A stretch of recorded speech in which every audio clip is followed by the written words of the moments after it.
Hello everybody, it's Rachel here from Makers Gonna Learn. Welcome back to the channel. Today I have awesome hacks for you guys that you guys are gonna love. I have 5 tips to help you save money on your Cricut supplies. If you're a Cricketer, then you know these supplies do not grow on trees. So these tips will help you through your crafting every day to help you save money in the long run. I'm very excited about these. So we're gonna start off from this side of the table and move our way around. But first, if you don't know who we are, click the very first link in the description below. We're an amazing die cutting community that is focused on getting you to be a better die cutter, okay? So we have awesome printable guides that we make new ones of all the time and add those to our website. We have over 1,000 cut files and 160 fonts, and our yearly members get several perks like access to the fonts, free commercial licensing, and some e-courses completely free. We also have a member-only Facebook group and a lot of other goodies, so definitely click that link if you want to see all about that. So, without further ado, we're going to start with using Crayola markers. If you know Cricut pens, then you know Cricut pens are expensive. They're like $12 or $13 for 6 pens, and these guys here are $4 to $6 depending on where you go and where you buy them.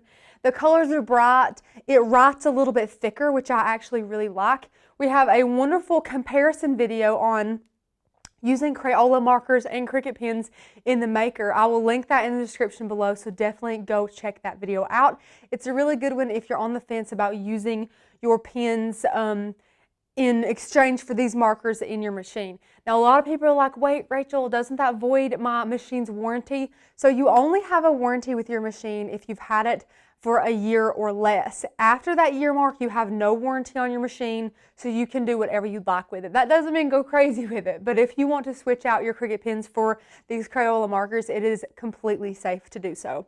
So another tip that I have for you guys is to always test your materials.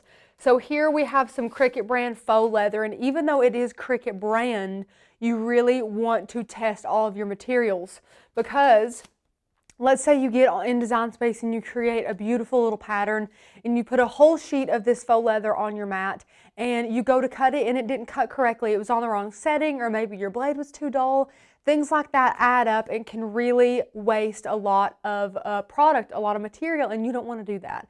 So just like switching to Crayola markers can save you money in little ways in the long run, testing all of your materials on a little corner piece before you do a big cut is always better safe than sorry in my book. It's a great thing to get in the habit of doing, and it really saves you that material.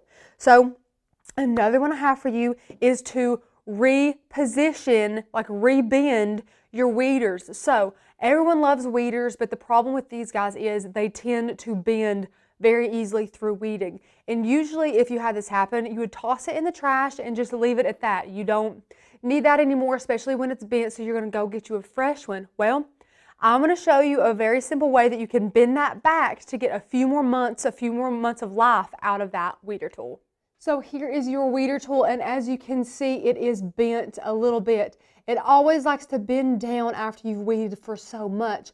So the simple trick here is to get you a good pair of scissors.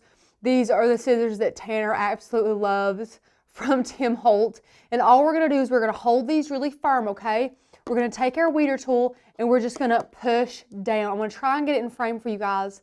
We're just going to push down, okay? Now what that does is it straightens it out a whole lot. And you can do this at different angles. If you want to straighten it a certain angle or a certain way, it usually works pretty well for that.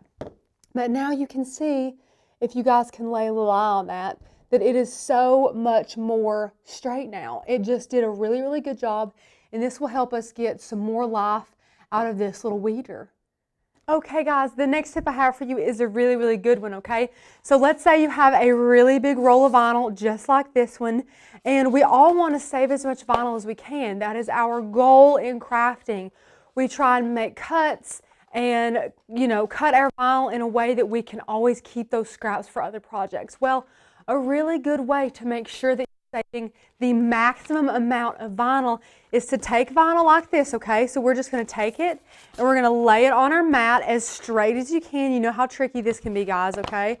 So go ahead, lay this on the mat however you would like to, just like so, okay? Get it on there and don't cut off this excess here, okay? leave it on the mat, leave the entire roll on the mat, okay? So that way when you put it in your machine and it cuts, let's say it cuts, you know, a 2x4 little circle design for you, okay? Well, now without having cut all the excess here and then all the excess here, you know exactly where your cut lines are. So once it's cut and you see where you've cut, you can grab your Cricut True Control knife and you can cut around it as close to the design without messing it up as you can. And that way, you will get a very clean cut, super close to the image, and have all of this excess that you didn't have to chop off here or chop off more excess here before you cut it. Let it cut with the excess and everything hanging off, and then once it's cut, that's when you can trim around the design and really maximize how much you have left over. And guys, last but not least, I want you guys to reuse your transfer tape, okay? I've preached this in a number of videos, but you really need to reuse your transfer tape. This stuff does not grow on trees. It is very expensive, to me at least. And for the projects you use it with, I don't think that you will have any problems reusing this 3, 4, 5 times, especially if you're using it on things like metal, ceramic, chalkboard, all that good stuff, glass. If you're using on things like wood or, you know, things like that that might get a little less sticky quickly, then you might not be able to use it as many times. But if you're putting a decal on a mug and you're going to do a bunch of mugs, use the same piece of transfer tape. I guarantee you'll be able to use it 5 or 6 times and really get bang for your buck for this transfer tape. And also be sure to get bulk rolls when you can. This is a bulk roll that is 12 by 120 inches, and this is not the biggest roll that Cricut sells. I think it's just a medium roll here. There's small, medium, and bulk rolls as of right now on the Cricut website. We do recommend getting bulk rolls. You do get a little bit more bang for your buck with that as well, but definitely reuse your transfer tape as much as possible. Guys, I hope that you have enjoyed 5 little simple tips and tricks to help you save money with your Cricut supplies. These things are not cheap, and we go through them very quickly here in the studio as we craft daily with our Cricut in almost all of these materials. So it's really, really good to know that little things that you can start doing, like making test cuts and using Crayola markers instead of Cricut pens, can really save you money in the long run to be able to get crafty more. So just think about that, guys. When you're making a test cut or you're saving a piece of transfer paper for another project, just think of how much money you'll be saving in the long run to be able to craft more. But guys, I hope that you've enjoyed this video. I've had a blast sharing it with you. If you have any questions, leave them in the comments down below and I'll be happy to get back to them. As always, guys, give us a like, and I hope you all have a wonderful crafty day. Bye.